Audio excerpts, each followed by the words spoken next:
नमस्कार मित्रांनो, अनुभव स्टडीमध्ये सर्वांचं स्वागत. जे काय आपलं नादवरतीचा लेक्चर आहे, या नादवरती लेक्चरमध्ये आज तुम्हाला लाईव्ह न घेता मी आज एक दिवस तुम्हाला रेकॉर्डेड हा व्हिडिओ टाकतोय. त्यामुळं नक्कीच तुम्ही हा व्हिडिओ पूर्णतः बघा. नेहमीप्रमाणे प्रत्येक प्रश्नाचे विश्लेषण आपण घेऊयात, जेणेकरून खूप छानपणे तुम्हाला समजून जाईल. रोज दुपारी 12:30 वाजता आपण हा लेक्चर YouTubeवरती लाईव्ह घेत असतो आणि आज तुम्हाला मी रेकॉर्डिंग टाकतोय. 82वा भाग आज आपण बघूयात. साधारणतः 9,900 प्लस जेवढे प्रश्न असतील, ह्या प्रश्नाचं विश्लेषण आपण पोलीस भरतीसाठीचे करणार आहोत आणि हा व्हिडिओ रोज तुम्ही बघतच आहात. चला सुरू करत आपण. महत्त्वाचा पहिला प्रश्न तत्पूर्वी जो राजगुरू पुस्तक आहे आपलं, नादभरतीचं पुस्तक आहे आणि स्वप्नपूर्ती पुस्तक आहे. हे जर पुस्तक कोणाला अजून म्हणजे भेटले नसतील, मार्केटमध्ये अवेलेबल आहेत, घेऊन टाकायचं तुम्हाला. या नंबरला मेसेज करा जर तुम्हाला डेमो वगैरे बघायचा असेल तर. ओके. रिव्हिजन जर तुम्हाला जी-केचं करायचं असेल येणाऱ्या पोलीस भरतीसाठी, तर तुम्हाला नादवरतीचं पुस्तक एकदम बेस्ट आहे.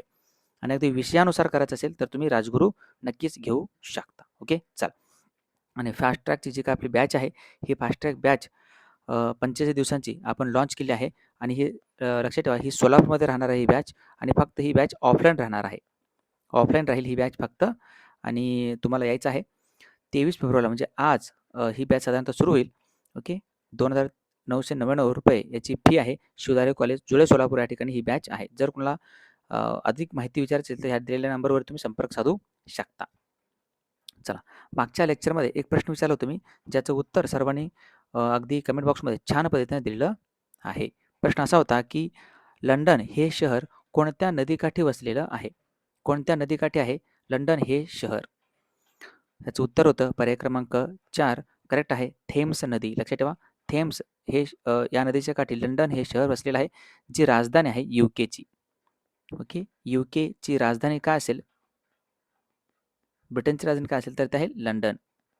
लंडन IMP आहे. याच्या व्यतिरिक्त नाईल नदी आहे. या नाईल नदीचा जो उगम आहे, नाईल नदीचा उगम होतो आफ्रिका खंडामध्ये. ओके. आफ्रिका खंडामध्ये आणि वर भूमध्य समुद्रामध्ये जाऊन ही नदी मिळणारी आहे. नाईल नदी, या नाईल नदीच्या काठावर भरपूर शहर येतं. एका इजिप्तची राजधानी कैरो जी आहे ती नाईल नदीच्या काठी येतं. लक्षात ठेवा. दक्षिण सुदानची राजधानी आहे जुबा नावाचं. दक्षिण सुदानची राजधानी आहे तो जुबा. जुबा ही नाईल नदीची काठी आहे आणि उत्तर सुदानची जी राजधानी आहे किंवा ज्याला आपण फक्त सुदान असं म्हणतो, सुदानची राजधानी तर खार्तूम. खार्तूम हेही नाईल नदीच्या काठी येतात. लक्षात ठेवा. टायबर आहे, जी इटलीची राजधानी रोम आहे ना, रोम हे टायबर नदीच्या काठी येतं. रोममध्ये FAO आणि WFP या दोन संघटनेचे हेडक्वार्टर्स देखील आहेत. लक्षात ठेवा, महत्त्वाचं आहे. आणि डॅन्यूब आहे, डॅन्यूब जी व्हिएन्ना जे शहर आहे हे डॅन्यूब नदीच्या काठी आहे. व्हिएन्ना ज्या ठिकाणी ओपेकचं मुख्यालय आहे आणि व्हिएन्ना ओके हे जे शहर आहे ते ऑस्ट्रिया याची राजधानी आहे. ऑस्ट्रिया देशाची राजधानी काय असेल तर ते व्हिएन्ना. ओके. चला, छान पद्धतीने उत्तर द्या. अभिनंदन तुमचं. बघूयात अत्यंत महत्त्वाचा आजचा पहिला प्रश्न जो तुमच्या समोर आहे. चला लाईक करा बरं. लाईक करा पटपट पटपट सर्वजण आणि शेअर करा. आणि खूप महत्त्वाचा व्हिडिओ रिव्हिजनच्या माध्यमातून आपण घेत आहोत. पहिला प्रश्न जो तुमच्या समोर आहे, एक लेणी आहे पुल्लर लेणी. कुठली लेणी ही? पुल्लर लेणी आहे. कोणत्या जिल्ह्यामध्ये आढळतात? ओके. ह्या लेण्या आहेत नागपूर जिल्ह्यामध्ये. नागपूर या जिल्ह्यामध्ये पुल्लर लेणी. लक्षात ठेवा, डायरेक्ट हा क्वेश्चन तुम्हाला वन लाईन विचारू शकतात. नागपूरमध्ये साधारणतः 14 तालुक्यांची संख्या येतं. नागपूर हे जे शहर म्हटलं मी, हे शहर पेंच या नदीच्या काठी येतं. पेंच नदीकाठी आहे नागपूर हे जिल्ह्याचं मुख्यालय. नागपूर प्रशासकीय विभाग पण आहे, ज्या प्रशासकीय विभागामध्ये एकूण 64 तालुके आणि 6 जिल्हे येतात. 64 तालुके आणि 6 जिल्हे, ज्याला विदर्भ, साधारणतः पूर्व विदर्भ असं आपण त्याला म्हणतो नागपूरला. याच्या व्यतिरिक्त एक लेण्या येतं कारले लेण्या. कारले भाजी म्हणतो आपण त्याला. कारले भाजी असू द्या किंवा बेडसा असू द्या, या लेण्या कुठे येतात? तर या लेण्या येतात पुणे जिल्ह्यामध्ये. पुणेमध्ये येतं कारले भाजी बेडसा लेण्या. त्यानंतर अजून एक लेणी येतं पितळखोरा लेणी. खूप म्हणजे खूप जुनी आहे, प्राचीन लेणी म्हणतो आपण त्याला, पितळखोरा. पितळखोरा असू द्या, अजिंठा असू द्या, वेरूळ आहे, वेरूळचं कैलाश लेणी खूप प्रसिद्ध आहे. या सर्व लेण्या कुठे येतात? छत्रपती संभाजीनगरमध्ये येतात. छत्रपती संभाजीनगरमध्ये येतात. लक्षात ठेवा. ह्याच्या व्यतिरिक्त लातूरमध्ये आहेत खरोसा लेणी, जे औसा या ठिकाणी आहेत. खरोसा लेणी जे औसा या ठिकाणी आहेत. ठीक आहे, लक्षात ठेवा, हे सर्व महत्त्वाची माहिती आहे. पुढचा प्रश्न, कृष्णा व भीमा नद्यांची खोरी कोणत्या पर्वतरांगेने वेगळी झालेली आहे? कृष्णा व भीमा नद्यांची खोरी एक डोंगराची रांग आहे, शंभू महादेव. शंभू महादेव हे डोंगरांची रांग जी आहे ती कृष्णा आणि भीमा ह्या नद्यांना वेगळं करतं, लक्षात ठेवा. शंभू महादेवची डोंगररांगा तुम्हाला मी खूप वेळा शिकवलेलं आहे. साधारणतः या ठिकाणी अजून एक मॅप काढून दाखवतो. हे आहे सातपुडा पर्वताच्या रांगा. सातपुडा पर्वत आहे. या सातपुडा पर्वतरांगेच्या उत्तर साईडला इथून एक नदी वाहते. ह्या नदीचं नाव आहे नर्मदा नदी. ओके, नर्मदा नदी. नर्मदा नदीच्या दक्षिणेला कुठलं डोंगररांग असेल तर सातपुडा. ह्याच्याकडे अजून एक नदी वाहते अशा दिशेनं. ह्या नदीचं नाव आहे तापी नदी. म्हणजे क्वेश्चन विचारलं की सातपुडा पर्वताची रांग ज्या कोणत्या दोन नद्यांना वेगळी करते, तर ते नर्मदा आणि तापी. त्याच्यानंतर परत एक डोंगररांगा येतात. ओके, या ठिकाणी परत एक डोंगररांगा आणि ह्या कुठल्या असतील तर त्या सातमाळा अजिंठा. सातमाळा अजिंठा डोंगराची रांग. हे खूप महत्त्वाचं आहे. हे एमपीएससीला हमखास याच्यावर प्रश्न असतोच. ह्याच्याखाली एक नदी वाहते जी पूर्व दिशेने वाहते. या नदीचं नाव आहे गोदावरी नदी. गोदावरी नदी. ओके, गोदावरी नदीच्या खाली या ठिकाणी परत एक डोंगराच्या रांगा येतात. त्या कुठल्या असतील तर त्या येतात हरिश्चंद्र बालाघाट. हरिश्चंद्र बालाघाट. ओके, हरिश्चंद्र बालाघाट. ह्याच्या खाली परत एक नदी वाहते अशा दिशेनं पूर्व वाहिनी आहे. या नदीचं नाव आहे भीमा. भीमा नदी. ओके, आणि ह्या भीमा नदीच्या दक्षिणेला जर आपण आलो या ठिकाणी तर या येतं शंभू महादेवच्या डोंगररांगा. शंभू महादेवच्या डोंगररांगा. ओके, शंभू महादेवच्या डोंगररांगा. आणि याच्या खाली परत एक नदी वाहते अशा दिशेनं, तर ही आहे कृष्णा नदी. कृष्णा नदी. समजलं? हे मॅप तुम्ही डोक्यामध्ये फिट्ट करा बरं का. हे खूप महत्त्वाचं आहे. हे 100% याच्यावरती कधी ना कधी पेपरला प्रश्न विचारला, इथून पुढे पण विचारतील. आता प्रश्न बघत आपण. कृष्णा आणि भीमा. कृष्णा आणि भीमा कुठे बाबा? हे बघा, हे आणि कृष्णा आणि भीमा हे दोन नद्या आहेत. तर तुम्हाला विचारले पर्वतरांगा कुठल्या असेल तर त्या शंभू महादेव. समजलं का? असे प्रश्न विचारतील किंवा फिरून पण तुम्हाला विचारतील की तुम्हाला विचारतील सातमाळा अजिंठा डोंगररांगेमुळे कोणत्या दोन नद्यांची खोरी वेगळी होतात? तर त्यावर उत्तर असेल तापी आणि गोदावरी. समजलं का? हे हे व्यवस्थित तुम्हाला कळालं असेल. चला मी ह्याला रब करतो. ठीक आहे. कोणाला स्क्रीनशॉट काढायचा असेल तरी पण तुम्ही काढून घेऊ शकता एकदा. ओके, झालं? चला पुढचा प्रश्न घ्या. कारण परत हे पुढचं लिहायचं आहे, म्हणून मी काय करतोय ते रब केलेलं आहे. हे आहे शंभू महादेव. शंभू महादेव. पुढचा प्रश्न, कोल्हापूर ते कुडाळ यांच्यामध्ये कोणता घाट आहे? कोल्हापूर ते कुडाळच्या दरम्यान कोणतं घाट असेल तर ते आहे हनुमंते घाट. घाटाचं नाव आहे हनुमंते घाट. कोल्हापूर ते कुडाळ. जर आपण कोल्हापूरवरून जर चाललो रत्नागिरीला तर कोणता घाट लागेल? कोल्हापूर ते रत्नागिरी आहे आंबा घाट. आंबा घाट. जर कोल्हापूर मी जर चाललो सावंतवाडीला, सावंतवाडी कुठे येतं? सिंधुदुर्ग जिल्ह्यामध्ये. सावंतवाडी तर कोणता घाट लागेल? तर हा घाट आहे आंबोली घाट. आंबा आणि आंबोलीमध्ये कन्फ्यूज होऊ नका. ओके, आंबोली घाट आहे कोल्हापूर ते सावंतवाडी. सावंतवाडी पुढे गोव्याला पण जातो हा मार्ग. ओके, हां, आणि कोल्हापूरला येणारा कुठला असेल तर तो बेळगाववरून पण येऊ शकतो. बेळगाव, रिपीट करतो बघा. बेळगाव वरून कोल्हापूर मार्गे सावंतवाडी मार्गे जर आपण गोवाला चाललो तर हाच घाट लागेल, आंबोली घाट. कळतं का? हे घाट खूप महत्त्वाचे आहेत. सर्वच्या सर्व लक्षात ठेवा. पुणे आणि ओके, पुणे आणि बारामतीच्या दरम्यान घाट आहे दिवा घाट. पुणे आणि मुंबईच्या दरम्यान आहे बोर घाट. पुणे आणि सातारावर आहेत कात्रज घाट किंवा खंबाटकी घाट. पुणे आणि नाशिक यांच्या दरम्यान घाट आहे कुठलं? पुणे टू नाशिकला चंदनपुरी घाट. चंदनपुरी घाट. हे सर्वचे सर्व जेवढे पण घाट आहेत ना, हे घाट तुम्हाला काय करायचे आहेत? लक्षात ठेवायचं आहे. टोटल जेवढे पण प्रश्न तुमच्या लक्षात राहतील हे सर्वचे सर्व तुम्हाला काय करायचे आहेत? लक्षात ठेवायचं आहे. आणि एक ना एक 100% पेपरला तुम्हाला घाट विचारू शकतातच. ओके, चला पुढचा प्रश्न बघत आपण, महत्त्वाचा आहे. महाराष्ट्रातील लांबीनुसार सर्वात मोठे धरण कोणते आहे? महाराष्ट्रातील लांबीनुसार सर्वात मोठे धरण कोणतं असेल? तर हे धरण आहे जायकवाडी धरण. कुठलं धरण आहे? जायकवाडी धरण आहे. लक्षात ठेवा, जायकवाडी. कुठे येतं जायकवाडी? हे येतं छत्रपती संभाजीनगर जिल्ह्यामध्ये. छत्रपती संभाजी नगर या जिल्ह्यामध्ये येतं आणि तालुका जर विचारला तर पैठण तालुक्यामध्ये येतं. नदी विचारला तर गोदावरी नदी येतं. गोदावरी नदी लक्षात ठेवा आणि जायकवाडी जो ॲक्चुअली बीडमध्ये होणार होतं, पण ते नंतर जैकूची वाडी ॲक्चुअली यात इथं होणार होतं. पण ठीक आहे, नाव तेच ठेवलं आपण जायकवाडी. जायकवाडीला जो सहकार्य केलं आहे, कोणत्या देशानं सहकार्य केलं असेल, तर तो देश आहे जपान. लक्षात ठेवा, याच्या जलाशयाचं नाव आहे नाथ सागर. नाथ सागर. ओके. लाईव्हपेक्षा पण या ठिकाणी तुम्हाला कंटेंट द्यायला म्हणजे भरपूर माहिती द्यायला मला आणखी सोयीस्कर होतं. ओके. चला काय हरकत नाही. काय बरं लाईक करा एकदा. पुढचा प्रश्न बघूयात आपण. भारताचे पहिले अंतराळवीर कोण होते? भारताचे पहिले फर्स्ट अंतराळवीर कोण होते? त्यांचं नाव आहे राकेश शर्मा.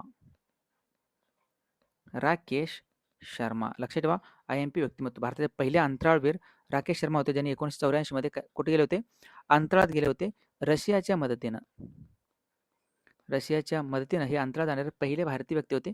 आणि पहिली महिला विचारलं तर अंतराळात जाणारी पहिली महिला विचारलं भारतीय, त्याचं नाव आहे कल्पना चावला. कल्पना चावला. कल्पना चावला लक्षात ठेवा. आणि एक व्यक्ती येतं शुभांशु शुक्ला. यांचं नाव बिलकुल विसरायचं नाही. शुभांशु शुक्ला हे व्यक्ती खूप महत्त्वाचे आहेत. हे इंटरनॅशनल स्पेस स्टेशनवरती जाणारे पहिले भारतीय व्यक्ती आहेत. इंटरनॅशनल स्पेस स्टेशनवरती जाणारे पहिले भारतीय व्यक्ती आहेत शुभांशु शुक्ला, ज्यांचा जन्म आहे लखनौचा. लखनौ उत्तर प्रदेशात. आणि सगळ्यात महत्त्वाचं ह्यांना 2026चा एक पुरस्कार भेटलेला आहे. कुठला? अशोक चक्र पुरस्कार. ओके. 2026चा अशोक चक्र, जो शांततेच्या काळातील सर्वोच्च पुरस्कार आहे. अशोक चक्र पुरस्काराने त्यांना सन्मानित करण्यात आले आहे. लक्षात ठेवा. चला पुढचा प्रश्न. सूर्यमालेतील सूर्याला सर्वात जवळचा ग्रह कुठला असेल? आपल्या सूर्यमालेमध्ये साधारणतः किती ग्रह आहेत? तर 8 ग्रह आहेत. 8 ग्रह आहेत. या 8 पैकी 4 आहेत अंतर्ग्रह, 4 आहेत बाह्यग्रह. ठीक आहे. सूर्याला सोडून. सूर्य तर ग्रह नाहीच आहे. सूर्य काय? तारा आहे एक. मग सर्वात जवळचा ग्रह कुठला असेल? तर तो आहे बुध. बुध हा सर्वात जवळचा ग्रह आहे. कशाला? सूर्याला बरं का, सूर्याला. जर आपण बघितलं तर समजा या ठिकाणी सूर्य आहे. ओके. या ठिकाणी सूर्य आहे आणि त्याच्यानंतर आहे इथं बुध, त्यानंतर आहे शुक्र, त्यानंतर आहे पृथ्वी, त्यानंतर आहे मंगळ. ओके. बुध, शुक्र, पृथ्वी आणि मंगळ हे झाले तुमचे 4 इनर प्लॅनेट. त्यानंतर आहे गुरु, त्यानंतर शनी, युरेनस आणि नेपच्यून हे झाले बाह्य ग्रह. ओके. सूर्यापासून सर्वात जवळचा कोण असेल? बुध आहे. आणि सूर्यापासून सर्वात लांबचा कुठला असेल तर तो आहे नेपच्यून, जो सर्वात लांबचा ग्रह आहे. चला पुढचा प्रश्न. रक्तगटाचा शोध हा कोणी लावलेला आहे? रक्तगट आहेत ए, बी, ए बी आणि ओ. ठीक आहे ना. हे 4 रक्तगट आहेत. ह्यांच्यापैकी जे काही शोध लावले आहेत तो व्यक्ती आहे ए, बी आणि ओचा शोध लावलाय. ए, बी आणि ओ यांचा शोध लावलाय कार्ल लँडस्टीनर यांनी. कार्ल लँडस्टीनर यांनी शोध लावलाय. लक्षात ठेवा. आणि ए बीचा शोध लावलाय डिकास्टेलो. लक्षात ठेवा यांचं नाव डिकास्टेलो आणि स्टर्ली. स्टर्ली यांनी शोधलाय रक्तगटाचा. ए बी जो आहे, ए बी पॉझिटिव्ह म्हणतो आपण त्याला, हा सर्वयोग्य ग्राही आहे. ह्या सगळ्यांचं रक्त चालतं. आणि जो ओ आहे ओ, ओके, ओ आहे सर्वयोग्य दाता. सर्वयोग्य दाता लक्षात ठेवा.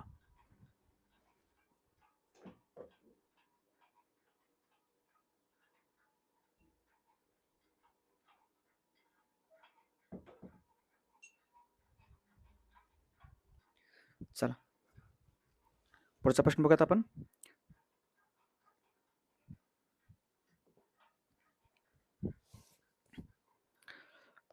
भारतीय राज्यघटनेचे जनक म्हणून कोणाला ओळखलं जातं? भारतीय राज्यघटनेचे शिल्पकार म्हणतो आपण डॉक्टर बाबासाहेब आंबेडकर यांना. डॉक्टर बाबासाहेब आंबेडकर. लक्षात ठेवा. भारतीय राज्यघटनेचे शिल्पकार म्हणतो आपण. आणि हे घटना जी काही समिती आहे, एक घटना समिती ज्याचं नाव आहे मसुदा समिती. मसुदा समिती. या मसुदा समितीचे ते अध्यक्ष होते. लक्षात ठेवा डॉक्टर बाबासाहेब आंबेडकर. आणि या मसुदा समितीची स्थापना कधी झाली होती? 29 ऑगस्टला. लक्षात ठेवा 1947ला. 29 ऑगस्ट 1947ला मसुदा समितीची स्थापना आहे. डॉक्टर बाबासाहेब आंबेडकर लक्षात ठेवा भारताचे पहिले कायदामंत्री पण ते होते आणि 14 एप्रिल 1891ला यांचा जन्म आहे.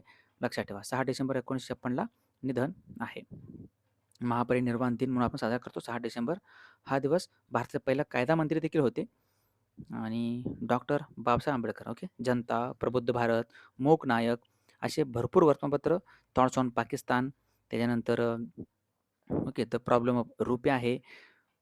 असे भरपूर पुस्तकं डॉक्टर बाबासाहेब आंबेडकरांनी लिहिलेले आहेत. Ranade, Gandhi and Jinnah, who were the Shudras, भरपूर पुस्तकं, लिंग्विस्टिक ऑन स्टेट्स वगैरे. चला पुढचा प्रश्न. कोणत्या राज्याला महाराष्ट्रातील सर्वाधिक जिल्ह्यांची सीमा लागून आहेत? ओके. सर्वाधिक जिल्ह्यांची सीमा लागलेल्या आहेत. राज्य कुठलं असेल राज्य कुठलं असेल तर तो राज्य मध्य प्रदेश. ओके. तर तो राज्य आहे मध्य प्रदेश. महाराष्ट्राच्या उत्तरेला म्हटलं तर मध्य प्रदेश आहे. महाराष्ट्राच्या उत्तरेला आहे मध्य प्रदेश. लक्षात ठेवा मध्य प्रदेशला महाराष्ट्रातील किती 8 जिल्ह्यांची सीमा लागून आहे. किती जिल्हे? 8 जिल्हे. कुठले कुठले असतील?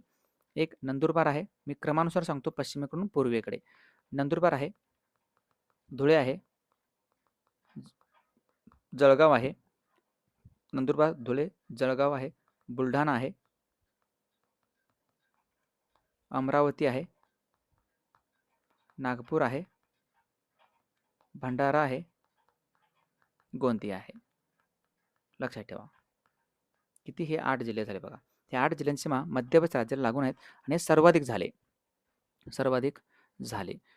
तर आपण बघितलं तर महाराष्ट्राच्या पूर्वेला छत्तीसगड आहे. छत्तीसगडला 2 जिल्ह्यांची सीमा लागते आपल्या महाराष्ट्रातील. एक आहे गोंदिया आणि दुसरं गडचिरोली. त्यानंतर एक तेलंगणा आहे. तेलंगणा TG असं लिहितो आपण. तेलंगणाला महाराष्ट्रातील साधारणतः 4 जिल्ह्यांची सीमा लागते. गडचिरोली, चंद्रपूर, त्यानंतर नांदेड आणि यवतमाळ. हे 4 जिल्ह्यांची सीमा लागते. त्याच्यानंतर कर्नाटक आहे. कर्नाटकला महाराष्ट्रातील 7 जिल्ह्यांची सीमा लागते. लक्षात ठेवा नांदेड आहे, लातूर आहे, धाराशिव आहे, त्यानंतर सोलापूर आहे, कोल्हापूर आहे, ओके, सांगली आहे आणि सिंधुदुर्ग आहे. लक्षात ठेवा. ह्याच्या व्यतिरिक्त कुठले? नांदेड, लातूर, धाराशिव, त्यानंतर सोलापूर, सांगली, कोल्हापूर आणि सिंधुदुर्ग. 1 2 3 4 5 6 7. ओके. चला. कर्नाटकला 7 जिल्ह्यांची सीमा लागते. गोवा आहे. गोवा राज्याला 1 जिल्ह्यांची सीमा लागते. तो म्हणजे सिंधुदुर्ग ओन्ली. त्यानंतर आहे गुजरात राज्याला 4 जिल्ह्यांची सीमा लागते. नंदुरबार, धुळे, नाशिक आणि पालघर. ओके. चला हे तुम्हाला मॅप मी आता तोंडी सांगितलं असं तुम्हाला काही कळणार नाही. तुम्ही जर बेसिक माहिती असेल किंवा मॅप तुम्हाला तुमच्या डोळ्यासमोर असेल महाराष्ट्राचा तर हे परफेक्ट आठवतं. पुढचा प्रश्न. स्थानिक स्वराज्य संस्थेला पंचायत राज हे नाव कोणी दिलं असेल? पंचायत राज हे नाव दिलं पंडित जवाहरलाल नेहरू यांनी. पंडित जवाहरलाल नेहरू यांनी हे नाव दिलं होतं 2 ऑक्टोबर 1959 मध्ये. 2 ऑक्टोबर 1959 मध्ये नागौर जो जिल्हा आहे राजस्थानमध्ये येतं, नागौर जिल्हा या ठिकाणी बलवंतराव मेहता समितीच्या शिफारशीनुसार सांगितलेले जे काही त्रिस्तरीय व्यवस्था आहे ते आपण पहिल्यांदा स्वीकृत केलेलं होतं. त्यामुळं पंचायत राज व्यवस्था स्वीकारणारा, त्रिस्तरीय व्यवस्था स्वीकारणारा राजस्थान हा भारतातील पहिला राज्य होता. त्यावेळेस ते पंचायत राज हे नाव दिलेलं आहे. चला ह्यालाच नया पंचायत राज हे नाव कोणी दिलं? याला नया पंचायत राज हे नाव कोणी दिलं असेल? नया हा शब्द कोणी जोडला असेल? तर हे तर राजीव गांधी IMP. चला पुढचा प्रश्न. भारतीय दंड संहिता IPC ज्याला आपण म्हणतो आपण इंडियन पिनल कोड IPC कोणत्या वर्षी अस्तित्वात आले आहे? आता IPC ठिकाणी भारतीय न्याय संहिता आलं, BNS आलं 1 जुलै 2024 पासून. ठीक आहे ना. BNS भारतीय न्याय संहिता IPCच्या ठिकाणी. परंतु तुम्हाला विचारलं IPC कधी आलंय? हा आलं 1860 मध्ये. याचा आन्सर आहे 1860 इंडियन पिनल कोड. लक्षात ठेवा. BNS याच्या ठिकाणी BNS आलं. आणि अजून एक कायदा आहे आपल्याकडं CRPC म्हणतो आपण. CRPC 1973चा क्रिमिनल प्रोसिड्युअर कोड CRPC याच्या ठिकाणी आता आलेला आहे भारतीय नागरिक सुरक्षा संहिता BNSS भारतीय नागरिक सुरक्षा संहिता. लक्षात ठेवा. त्याच्यानंतर इंडियन एव्हिडन्स ॲक्ट IEA भारतीय पुरावा कायदा याच्या ठिकाणी आला आहे आता भारतीय साक्ष अधिनियम. आणि हा कायदा कधीचा आहे? IEA भारतीय पुरावा कायदा हा आहे 1872चा. 1872चा. ओके. चलो. पुढचा प्रश्न. मोखाडा हे थंड हवेचे ठिकाण कोणत्या जिल्ह्यात आहे? मोखाडा हे येतं पालघर जिल्ह्यामध्ये. पालघर जिल्ह्यामध्ये मोखाडा हे थंड हवेचे ठिकाण आहे. ह्याच्या व्यतिरिक्त पालघर जिल्ह्यामध्ये अजून एक आहे जव्हार नावाचं. जव्हार हे थंड हवेचे ठिकाण पालघर जिल्ह्यामध्ये येतो आणि पालघर जिल्ह्याचे महाबळेश्वर असंही म्हणतो आपण जव्हारला. पालघर जिल्ह्यामध्ये जवळपास 8 तालुक्यांची संख्या आहे. त्यापैकी मोखाडा तालुका देखील आहे. पुढचा प्रश्न. विजय घाट. विजय घाट हे कोणाचे समाधीस्थळ आहे? विजय घाट हे कोणाचे समाधीस्थळ असेल? हे लाल बहादूर शास्त्री. लाल बहादूर शास्त्री यांच्या समाधीस्थळाचं नाव आहे विजय घाट. लक्षात ठेवा. आणि लाल बहादूर शास्त्री भारताचे पंतप्रधान देखील होते. दुसरे पंतप्रधान होते लाल बहादूर शास्त्री, ज्यांचं 1966 मध्ये निधन झालेलं आहे. निधन झालेलं आहे लाल बहादूर शास्त्री यांचं. ताश्कंद या ठिकाणी निधन झालंय. ताश्कंद जे उझबेकिस्तानची राजधानी आहे. ओके. आणि यांना पहिला मरणोत्तर भारतरत्न पुरस्कार देखील 1966 मध्ये देण्यात आलेला आहे. लाल बहादूर शास्त्री. लक्षात ठेवा. तसं पंडित नेहरू आहेत आपल्याकडं. पंडित नेहरू यांच्या समाधीस्थळाचं नाव काय असेल? शांतीवन. शांतीवन. लक्षात ठेवा. इंदिरा गांधी यांच्या समाधीस्थळाचं नाव काय असेल? शक्तीस्थळ. शक्तीस्थळ. लक्षात ठेवा. राजीव गांधी यांच्या समाधीस्थळाचं नाव वीरभूमी. महात्मा गांधी यांच्या समाधीस्थळाचं नाव आहे राजघाट. असे भरपूर समाधीस्थळ आहेत. तुम्ही स्टॅटिक जीके मध्ये राजगुरूच्या पुस्तकात अगदी छान पद्धतीने दिलेले एकदा बघून घ्या. पुढचा प्रश्न. पारस औष्णिक विद्युत प्रकल्प कोणत्या जिल्ह्यात आहे? ज्याचं नाव आहे पारस. पारस औष्णिक विद्युत प्रकल्प कुठे येतं? हे येतं अकोला जिल्ह्यामध्ये. पारस येतं अकोलामध्ये. लक्षात ठेवा. ठाणे या जिल्ह्यामध्ये येतं चोला. चोला येतं. नाशिक या जिल्ह्यामध्ये कुठल्यात असेल? नाशिक जिल्ह्यामध्ये आहे एकलहरे. एकलहरे नावाचं आहे. त्यानंतर बीडमध्ये कुठलं असेल? बीडमध्ये आहे परळी वैजनाथ. परळी वैजनाथ बीडमध्ये येतं. लक्षात ठेवा. जळगावमध्ये पण आहे. जळगावमध्ये कुठे येतं? फेकरीला. फेकरी भुसावळजवळ येतं. त्या सगळ्यात महत्त्वाचा तो म्हणजे नागपूरमध्ये 2 आहेत. एक आहे कोराडी, दुसरा आहे खापरखेडा. कोराडी आणि खापरखेडा. कोराडी हे महाराष्ट्रातील पहिले औष्णिक विद्युत प्रकल्प देखील आहे. हे सगळे लक्षात ठेवा बरं, काही महत्त्वाचे आहेत. IMP देखील आहेत. व्हिडिओ थोडंसं फास्ट होत असेल तर एक काम करा, थोडं स्लो ठेवून बघा तुम्ही. ओके. चला पुढचा प्रश्न. एक अभयारण्य भोर अभयारण्य. मोर नाही, हे भोर आहे. ओके. भोर अभयारण्य कोणत्या जिल्ह्यात आहे? वर्धा जिल्ह्यामध्ये आहे. वर्धा जिल्ह्यामध्ये भोर अभयारण्य पण आहे. भोर एक व्याघ्र प्रकल्प देखील आहे. व्याघ्र प्रकल्प देखील आहे. भोर कुठे येतो? वर्धा जिल्ह्यामध्ये येतो. वर्धा जिल्ह्यामध्ये जवळपास 8 तालुके येतात. वर्धामध्ये किती? 8 तालुके येतात. लक्षात ठेवा. वर्धा महत्त्वाचं आहे. ज्या ठिकाणी पवनार आश्रम पण आहे. पवनार आश्रम पण आहे. वर्धा या ठिकाणी राष्ट्रभाषा प्रचार समितीचे मुख्यालय कुठे आहे? पवनार या ठिकाणी आहे. ओके. चला पुढचा प्रश्न. महर्षी कर्वे यांचा जन्म कोणत्या जिल्ह्यात झालेला आहे? महर्षी धोंडो केशव कर्वे यांचा जन्म झाला 1858 मध्ये. आणि कुठं? तर शेरवली या गावी. शेरवली या गावी. आणि शेरवली तर रत्नागिरीमध्ये. रत्नागिरीमध्ये. लक्षात ठेवा. शेरवली रत्नागिरीमध्ये. त्यामुळं याचं उत्तर काय असेल? जिल्हा विचारला तर रत्नागिरी. कारण कधी कधी जिल्हा विचारतात, कधी कधी गावाचे नाव विचारतात समाजसुधारकांची. ते तुमच्या डोक्यामध्ये पिट्ट पाहिजे बघा. ओके. महर्षी धोंडो केशव कर्वे ज्यांनी SNDT जो आहे श्रीमती नाथीबाई दामोदर ठाकरसी विद्यापीठ, SNDT विद्यापीठ ह्याची स्थापना महर्षी कर्वेंनी केलं आहे. महिला महाविद्यालयाची स्थापना केलेत. ओके. आत्मवृत्त जो आहे यांचं आत्मचरित्र देखील आहे. आत्मवृत्त लुकिंग बॅक नावाचं. महर्षी धोंडो केशव कर्वे यांना 1958ला भारतरत्न भेटलेलं आहे बघा. म्हणजे वयाच्या 100व्या वर्षी. आणि भारतरत्न पुरस्कार मिळवणारे ते पहिले महाराष्ट्रीयन व्यक्ती आहेत. महर्षी Dhondo Keshav Karve.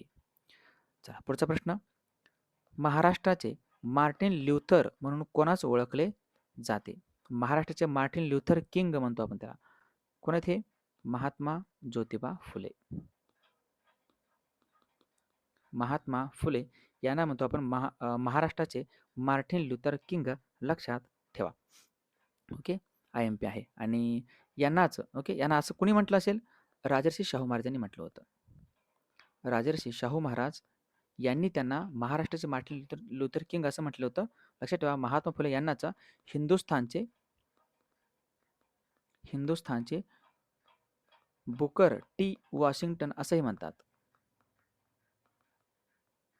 Booker T Washington असंही म्हटलं होतं महात्मा फुले यांनाच. असं कोणी म्हटलं होतं? महाराजा सयाजीराव गायकवाड यांनी म्हटलं होतं. महाराजा सयाजीराव गायकवाड यांनी म्हटलं आहे की हिंदुस्थानचे बुकर टी वॉशिंग्टन आहेत. महात्मा ज्योतिबा फुले यांचा जन्म 11 एप्रिल 1827चा आहे पुणे जिल्ह्यामध्ये आणि 1873 मध्ये ओके 1873 मध्ये यांनी सत्यशोधक समाजाची स्थापना केलेलं आहे. महात्मा ज्योतिबा फुले. भरपूर माहिती आहे त्यांच्याविषयी. नेक्स्ट राष्ट्रीय विज्ञान दिन हा कधी साजरा केला जात असतो? राष्ट्रीय विज्ञान दिवस असतो 28 तारखेला 28 फेब्रुवारीला असतो.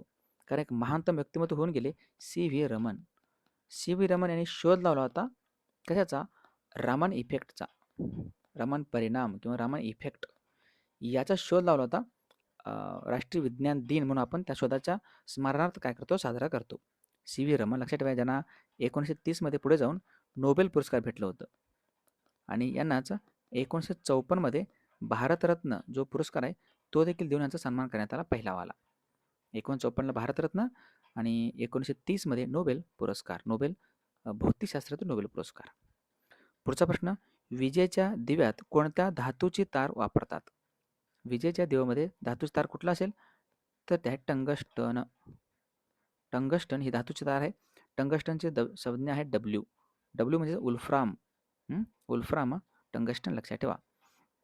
बाकी विजेचा दिवा टंगस्टन का?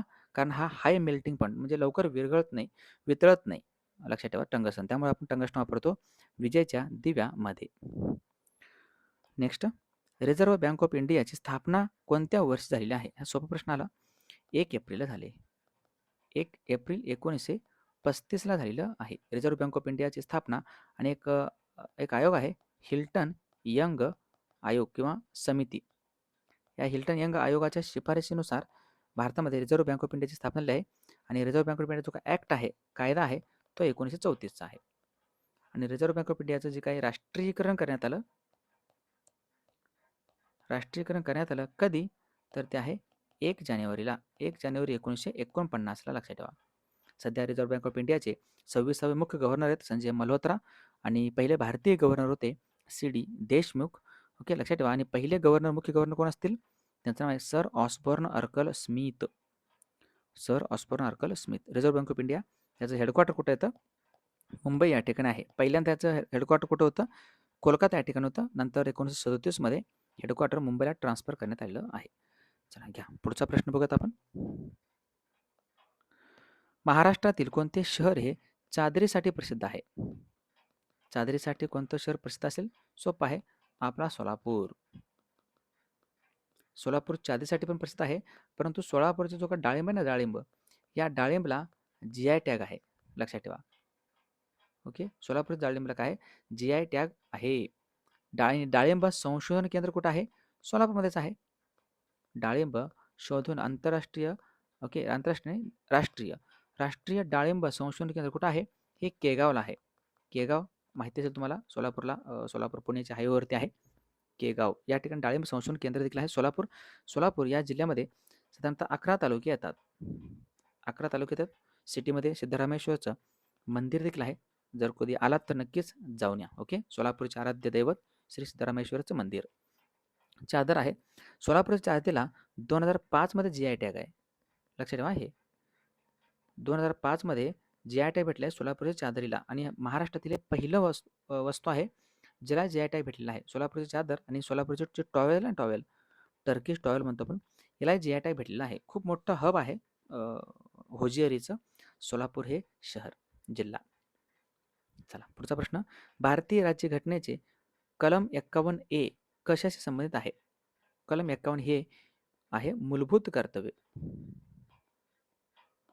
मूलभूत कर्तव्य यांचे संबंधित आहे, ज्याला आपण फंडामेंटल ड्युटी असं म्हणतो.